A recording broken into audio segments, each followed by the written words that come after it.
what it is. Wanted to be upfront about it.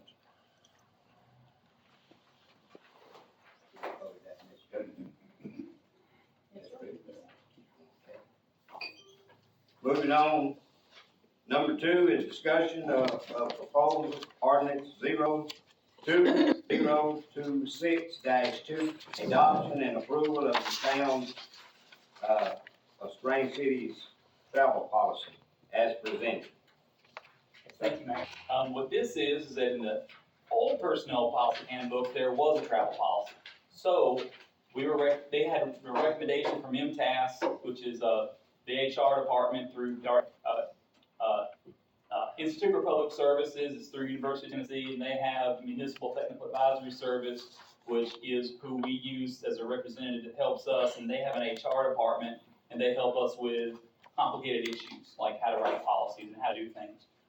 So we go through them, and so they put the University of Tennessee called MTAS, which is Municipal Technical Advisory Service. So we met with their HR representative, and they said to pull the travel policy out of the personal handbook and make a standalone policy.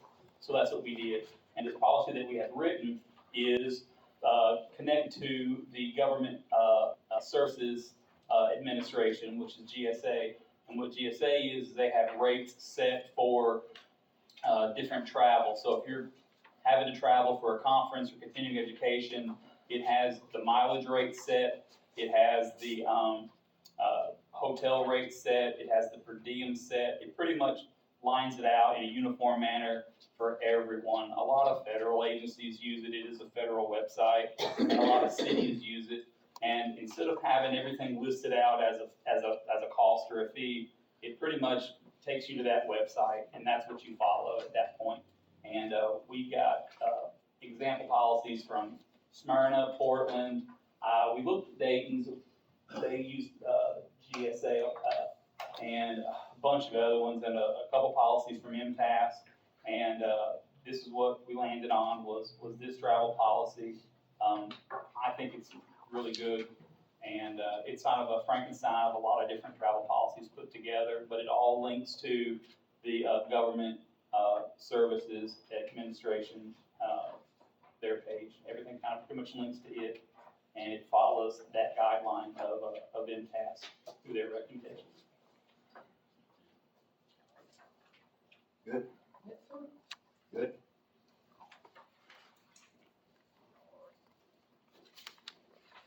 All right, moving on to number 3. Is discussion of proposed ordinance 02026-3, adopting an approval of an ordinance amending the section 5.05, 1 principal building on a lot, and section 9.07A, 1 principal structure on each lot of the zoning ordinance of the town of Spring City, Tennessee. Thank you, Mayor. This one is up for the board's consideration because it is a recommendation from the zoning committee. Had met in December of 24 and had recommended this. It kind of fell through the cracks. We had a meeting the other, I think last week or so, I can't remember, and it was given to us to be presented. And it's a very simple ordinance. It's a very simple change to the main ordinance, which is 1 building per lot. Simply, but it's in 2 sections. So basically, they're codifying, changing to only allow 1 house per lot. And if you want 2 houses, just subdivide your lot, and that has to go through a whole process. But basically, it's just saying 1 house per lot. So if you had a house on the lot and you wanted to build, say, a garage, you can still do that. Yeah, accessory buildings are excluded. Let's say how big a lot has to be. That's based on the whatever it's zoned for. So that'll be a whole nother thing. So if somebody wanted to put 2 houses on 1 lot, that would be whatever, it's an R1, R2, whatever it's zoned at in that area would determine how the minimum size of that lot. And that would be, so if you wanted to do that at a house, you would have to go in front of the board, the zoning board, and they would determine whether or not, if there was going to be a change, it'd go in front of the BZA. So. With- Okay. On number 4, city manager and myself have discussed this. He feels sort of kind of like the way I do, but looking at this cost of it and what this consists of is, us getting a contract to, do the, windows at City Hall. Where the caulk has deteriorated over time and the paint is peeled and blistered. It don't look all that pleasing to the eye. We're gonna scratch that item for right now. We've got another game plan that may get it done in-house. With the price that's on that, we feel like we can take another avenue. So that's not gonna be added. Moving on to number 5, discussion of proposal resolution R 2026-13, a resolution to accept the award contract for the pursuit of the RFP 2026-2 for commercial lawnmower and equipment, 3 Royal lawn mowers not to exceed $26,945. I thought that just bought my work, like a year ago. Just tell how it was wrong. 22? February 2022. And now that the old lawnmowers have a little bit of life left in them, we'll be able to sell them on Gov Deals too, which will be a national auction site, and hopefully we can recoup some of the money. Mowing season is coming up, and this will offset the cost by selling the old lawnmowers, and a lot of stuff's going to get sold too on Gov Deals, and that'll offset the money too. So we're excited. What do you mean, a lot of stuff, what stuff are we talking about? Yeah, would you like to cover that? Yeah, it'll be brought up Yeah, it's coming later up. on in the meeting. Okay. You got something to say? We've got a list. What brand of mower is it? What brand? World Lawn. World on? Thank you. Are you familiar with that brand?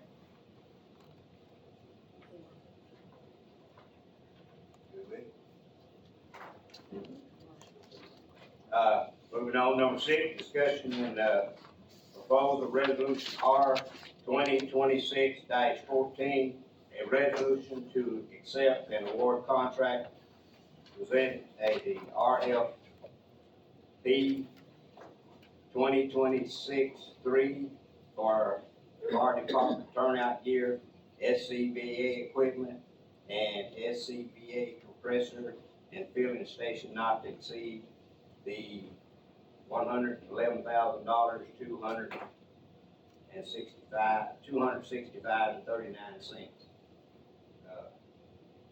Thank you, Mayor. Yes, we did an RFP for some turnout gear, some bottles, the air, and filling, I guess, some filling equipment. The RFP came out to be $89,000 for all the equipment that Kevin asked for from the State Fire Marshal's office. The grant had a max of $111,265, and it was $89,000 for the RFP when it came out for all the equipment that he had requested for all the quantities. Kevin contacted the grant organization and said, about $12,000 is floating around, can we spend it on other things? They said yes. So now we've got the actual $111,000, because at first we thought it was kind of like, we gotta give change back. You know, like if you went out and somebody gave you $20 to buy something, you gotta bring your change back. But instead, it's go out and spend all of it, so he gets to get some extra air packs. We're really excited about that, so that worked out really well.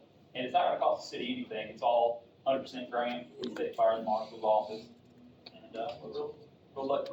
They are our friends, we're very lucky. Is anybody qualified to scuba dive? Oh, no, it's for a fire. It's the air, it's self-contained breathing apparatus, it's for a fire. It's not And they scuba come- diving. Not scuba diving. No. SCBA is self-contained breathing apparatus. Yeah, and that's, yeah, it's about the same thing, but it's Right, okay. a little bit. You with? You with? I'm Number 7, proposed resolution R 2026-15. A resolution for the Cumberland Trails Connector, Retriever true architecture and engineering, AE, the construction engineering and inspection services selected of Farmer Morgan Incorporated. Thank you, Mayor. What this is simply appointing the engineer to do the project. And that's that trails project where they're connecting the Cumberland Trail all the way down to the, I guess, through the nature park and possibly to, where the lighthouse, the senior center lighthouse is. So this is just simply awarding them the engineering and the construction inspection, one company. It still has to be designed, it still has to have a bunch of public input, there's still a lot to go. We probably got at least 2 years, maybe 3 years before you get are done with it. We got years to go, it's gonna seem like. But this is the first step, this is giving them the design, letting them start on it, then they'll start having the public input, and they'll be coming to meetings, and they'll go over the different routes of it. But all this is now is the awarding them to design it, and the whole grant total is $2.9 million, and it is a LPRF, an ARC, and a CDBG grant all put together, and I think it's gonna be a really good thing for the community, and the community will have input in it too, so it will be a good project.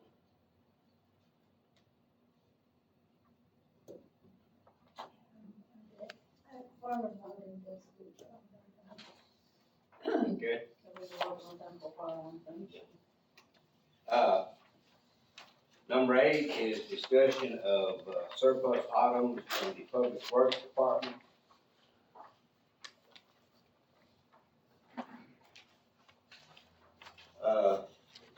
Items are DeWalt battery powered tools, Bosch battery powered tools, a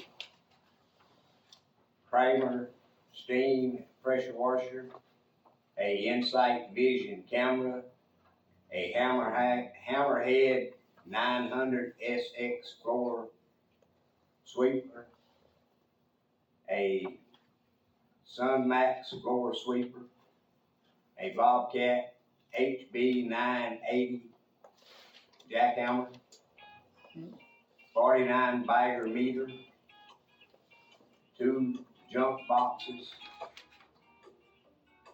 a roller DYN APAC CCM2, 3 FS90 steel Weed eater. weed eater.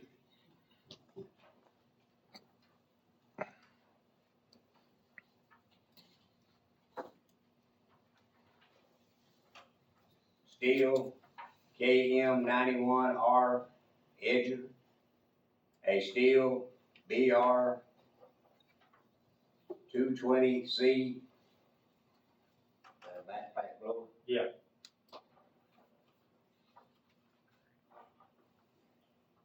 And 1 Husqvarna 122 HD 45. It's extra. Well, they've done some spring cleaning and they have some equipment that they don't use. When you read it, it sounds really nice. So a lot of it is stuff that just needs to be surplus that either they don't use or don't use enough, and it's still in good enough condition to still get money out of. So anything that anybody wants, it'll be on Gov Deals, and I'd recommend you put in for it if you want it, and you can come and inspect it if you wanna try to buy it. Cause it's so close, but like the DeWalt tools with the batteries, are the batteries flat on those? Those are the 18-volt type that We could, slides yeah, we could still use some of them, but you can get them at that. in. So they're the older type, the DeWalts, they're not the slide in, they're the insert kind, so, they're the older style. But all this will be up on Gov Deals pretty soon, so if anybody's interested, it's for the public, it's highest bidder will get it. About how this is equipment, generally speaking. some of it's newer than others, some of it's not newer at all, some of it's really old.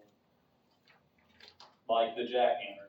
The jackhammer, the Bobcat jackhammer is a really nice piece of equipment, but we don't have a use for it. It's over what we could ever use it for. I mean, it's an attachment that is like, you know, that goes on to a mini X. It's big, it's big. $10 for it. Great. Yeah. Give me $10 for It's old. And, so, we're gonna set that one at a $3,000 minimum. And, that was what the trading value was gonna be at Bobcat. And the roller that the city purchased a while back, you know, it's a little too big for what our needs are. So, we're gonna set it at a $1,500 minimum, and that's what we paid for it, so there are some fail safes in there. So then, just those two pieces would be $4,500 if we get that, so, yeah, and we might get more than that. You might, yeah, you might, because What did you say the minimum was on that hammer? the minimum on that, we're gonna set at 3,000, because I think that was what the traded value was. And, so we figured we could roll the dice. I heard What's the roller? the big one that y'all were talking about last time. Really? They paid $1,500 for it, and, And you gonna sell it? I don't need it. I don't need it. Then why would we buy it? I didn't buy it, and it was a good deal, and I think at the time that they were buying it, what their idea was to pave roads themselves, is what I had To patch. to patch, and to have a, like a box that you pour the asphalt in, and you roll it out, and it puts the asphalt out to the width, and then you roll it down and compact it down. But I don't think we have the, manpower, the equipment to do what Rogers Group does. I think it's a good idea, and if we were a larger city, I probably think we could, but you'd need 2 or 3 dump trucks rolling with the hot mix to keep that, drag box completely fed, and then to roll it with the roller. I think that one of the, like a lawnmower, it looks like a push lawnmower with a plate on it. They use it in landscaping. I know what you're talking Yeah, one of those is what they need for pothole fixes, not a roller. I think the roller is gonna be too hard to load and unload for the pothole areas. So the direction that we're going with the potholes is gonna be to use a company to come out and do a professional repair so they last a long time. Because when you pull the guys away to do the repairs, you know, they're here anyway, but they're actually booked up. So in the summertime, they're booked. And when you pull them, what I didn't want was that things that we're doing right to fall to the wayside, to do the things that we're not doing right. So we're getting help with a company to come out and do the pothole repairs until we get called up. Once we get called up, then we can start taking it over. But right now, we're trying to catch a moving target. Yeah, but what about when you cut up the roads and stuff and you patch it? I don't know, I mean, if that's gonna happen.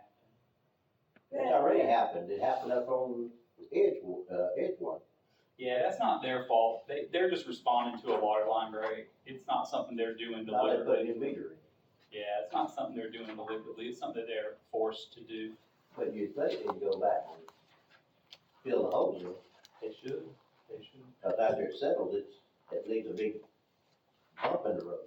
Yeah, most of the time you do like a road cut. I prefer putting the bullet under the road, you know, but, you know, if they do a road cut, you do gotta let it settle with gravel for a couple months, let it rain on it so that the dip does go away, and then you do a top coat with asphalt. But, yes, it should be fixed back, 100% it should be. And I wanna add a little bit too, to the roller thing. At the time we bought the roller, I think we got it from the county. And if we can get back what we paid for it, it's a wash. But I think at the time, our options were to either repave roads or patch them ourselves. And the kind of patch that we used without the roller was something that didn't last. So their thinking was that if they had the roller, they could patch that and roll it, and that it would last longer. So that was the idea, because our options were like, either paving the whole road, the whole street, or doing it the way we had been. And, we didn't realize that this was an option, repairing, professionally repairing the holes and not doing the whole thing. So that was kinda how that came about. But- Even when you use your own guys, you still have costs. Yeah, So it kinda exactly. comes out to wash. Yeah, we didn't realize at that point, what you knew more than we did. Well, and you I'll put can't, it that way. and you can't beat people up for having ideas, because that makes you never have ideas or scared to have any ideas, and then you're being worse shape. So it may be a change in direction, but I think that if it was seen through, it probably would've worked. But we're just going in a direction.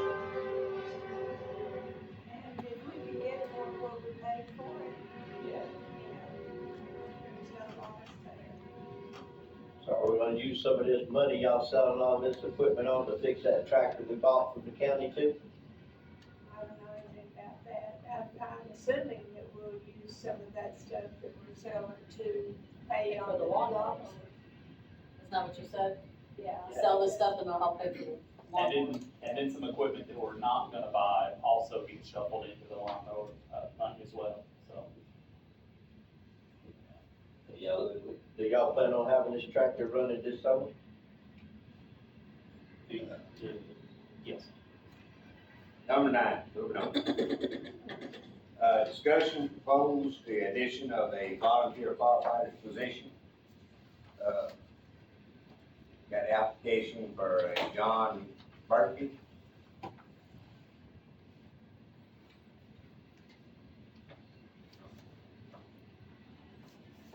You know, He's a member of the county. He, Some of Pine Grove. up at Pine Grove, he is seen where sometimes we need a little help of a day, and he's willing to come in and help, he's retired.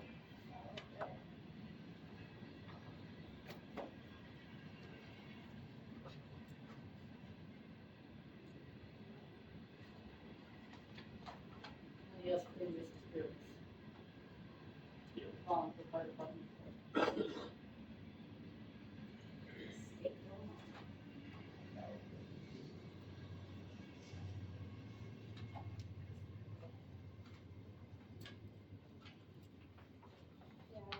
he's worked with the fire department. Yeah, he worked up north for the fire department for years, Yeah. and then he retired and moved down here. And he's And working it down says here he's an EMT, so that's good.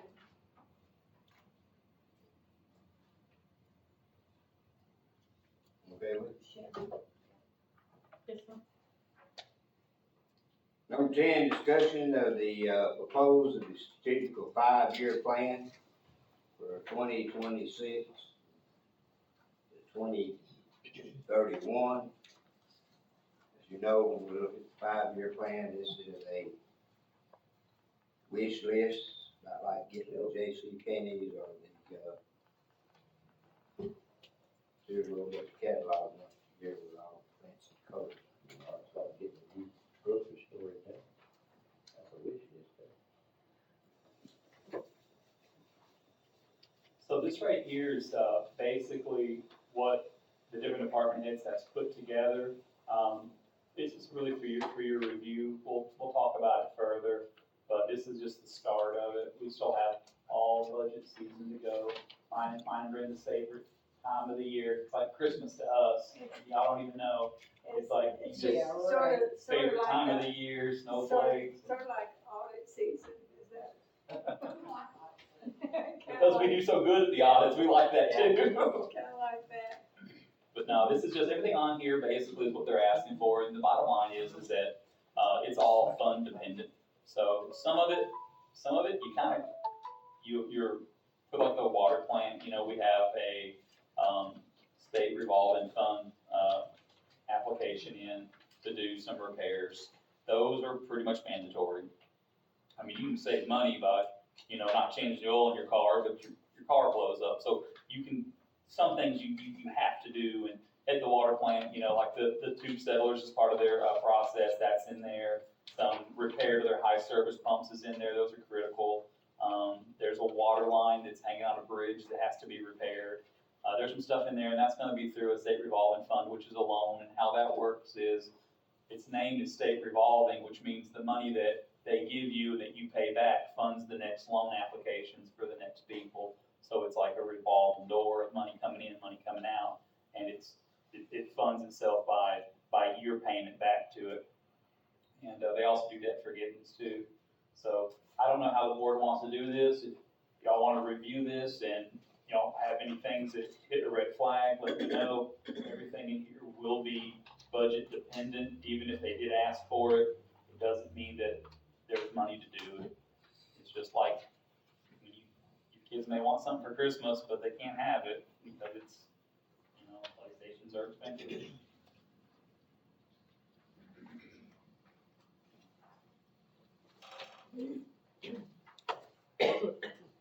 Whatever you guys want, I'm not sure how y'all think. With lots of meetings, usually. Do lots of meetings. Yeah. Well, I guarantee you that Brenda and I will present you a balance. Yeah, normally the department heads come, don't they, Brenda? They just come and they read off what you've been in. That's Yeah. basically, I mean, you're getting, you know, what they handed, What's the most, pressing, I guess? Anything that has to do with the pump, if it has to do with the water plant pump or a sewer pump, probably should do it. I would look at employees' raises too, because you wanna retain them. I would look at, a lot of this stuff here is just developing plans and things like that.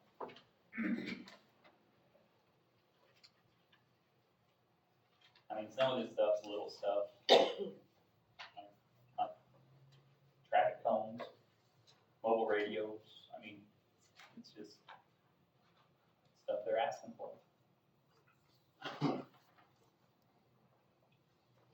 On the transmissions and collections of the public works, says excavation leveling of Sandtown property. Isn't some of that gonna be done when, this county was gonna be, Yeah, taking trees and all that stuff over? Is that the same? yes, that's the same thing. I don't know if they're gonna actually use it or not. It's available to them, and I know you guys passed a resolution to allow them to, but I don't know if they're actually going to. And if they do, then that'll take that off, so. So that's just kind of there in case they don't.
You all right with it? Yeah.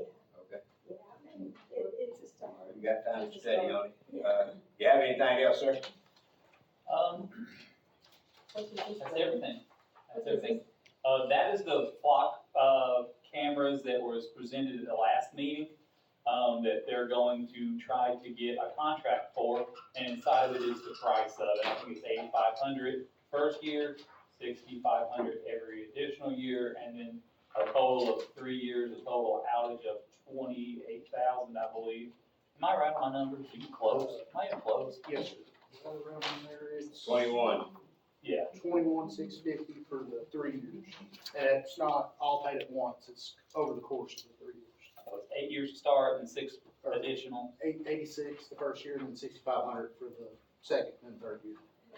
And these are the cameras that, let's say that there was a car stolen, the cameras will read those license plates, and it reads everyone's license plate, but it doesn't do nothing with it. But let's say that like, someone's kidnapped, and it's like, I only saw a green car. You can go into the flock system and say, green car around this time, and it'll give you every plate for every green car that came by, and you can go through. Any kind of descriptors Any kind whatsoever, of we can put descriptors. in there. Or if we have a tag number, A partial tag we can number. put it in there and it'll show us, not just for our cameras, statewide or nationwide. Same thing if a car was stolen in Knox County, for example, Knoxville, and it comes in and it hits one of our cameras, we'll get a notification within, they say 20 seconds. It does, it beeps on your phone. Yep, it'll come straight to your phone, and let you know that has passed this camera at this time. It doesn't ever do tickets, it doesn't do anything like that. We can't use it to look up just a random, we have to have a legal reason to search that, and we have to actually put that in there, and it keeps track of all that. And it goes back for, I believe, 30 days, we can go back, so even if, somebody's on vacation, they come back a week later to find out their car was stolen. We can track that and see if we can get a picture of the person in the car, track that anywhere, like I said, nationwide. We used it the other day. Right now, we're doing a trial with them for free. We've got another 3 weeks, I believe, on that trial. 3 weeks to a month. But the vehicle was stolen in the county.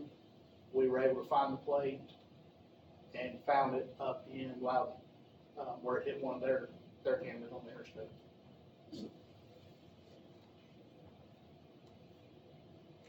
So it won't prevent crime, but it'll help solve crime. Same thing on silver alerts, amber alerts. If it's in the system with an alert on it and it passes one of our cameras, we'll get an alert for it. Does Dayton have this already? Dayton has a couple, and then we talked about last month how the county has theirs, but theirs are a different brand. It's under Motorola. And speaking with them, the cost is a little bit more than what Flock is, and they're having some technical issues on and off with theirs. And I don't know if this will ever actually go through, but Flock is also looking into some kind of partnership with Ring cameras, like the doorbell cameras, to get instant access. Say something happened at your house, you had a Ring camera, or the neighbor had a Ring camera, they would be able to give us access through Flock to that camera if the owners check that box, allow it for us. And we can go through and review, instead of having to have that person review their own cameras, see if they spot anything, it'd be us.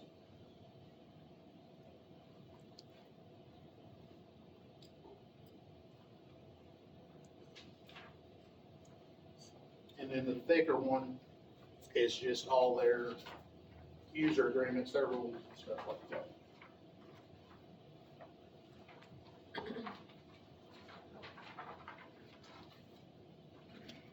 So not only will we be adding to the Flock system, we'll have access to the whole Flock system statewide. How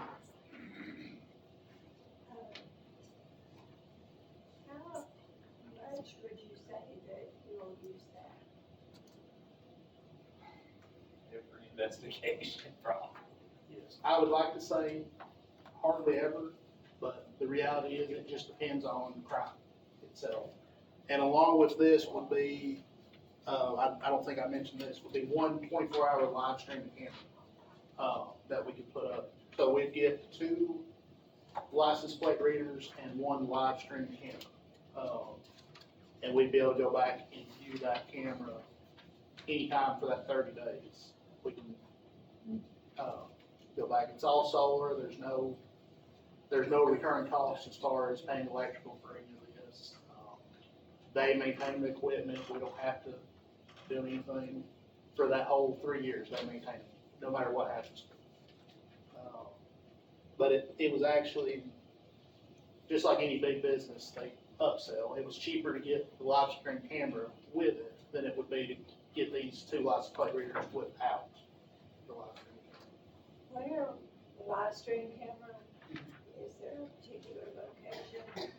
We're still in the works on coming, deciding exactly where, cause they have to, we're talking to them, seeing where locations would be the best. Can it be moved around? Yes and no, we'd have to go through them, they would have to come out, we'd have to pay fees. It's not a standalone. It's a fixed, they do sell mobile things like that, but that's not something that we would use a lot at this time. Our plan down the road is to expand the network, but for now, this.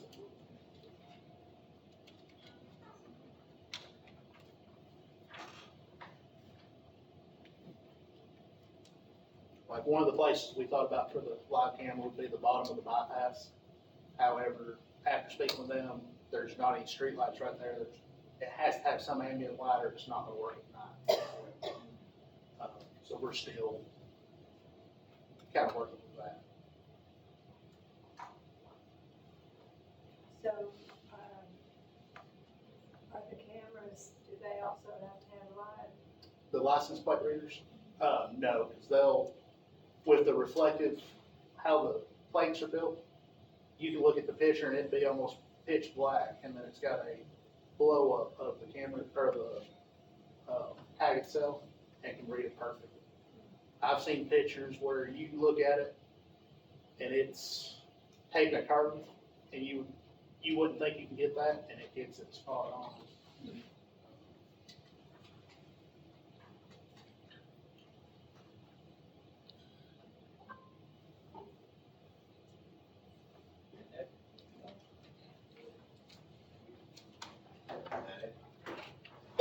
Just as a FYI, several of us went to a conference in Chattanooga several days earlier this weekend. The Tennessee River Line, which we are a part of, we're one of the Tennessee River Line communities. And there's a lot of other additional training that they're gonna be having and having available for our community. So as it comes available, mainly for like kayaking and canoeing and stuff. So stay tuned, we'll be bringing more information, getting people together. Some of the things we'll be talking about later on as we get closer to the Floral Days Festival, which is the 3rd Saturday of May. Some of the Tennessee River Line people will be here, and there's gonna be some other activities besides the 5K and 10K things. So I learned a lot that I didn't know about Tennessee River. Stay tuned for more information.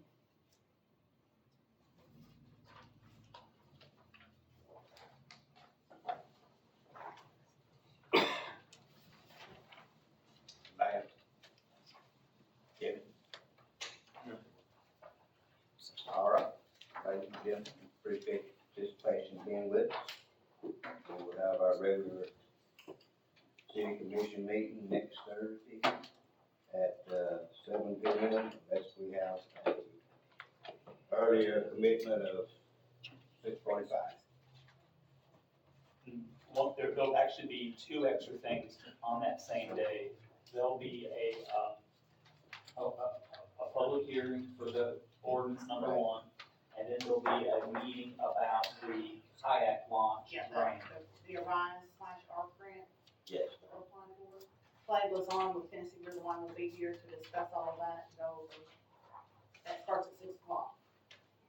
And all that's gonna be a good project, guys. It's gonna be a kayak launch, it's gonna make it a Dixie Youth, it's gonna pave that, it's gonna have a bathroom, it's gonna have a kayak launch. It's gonna be something really nice. Another kayak launch at the boat. Another kayak launch at the boat ramp. The other side of there. Starts at 6, 6 o'clock. It's gonna be Lots of exciting things coming up, guys. So. very exciting. All right. See you next week.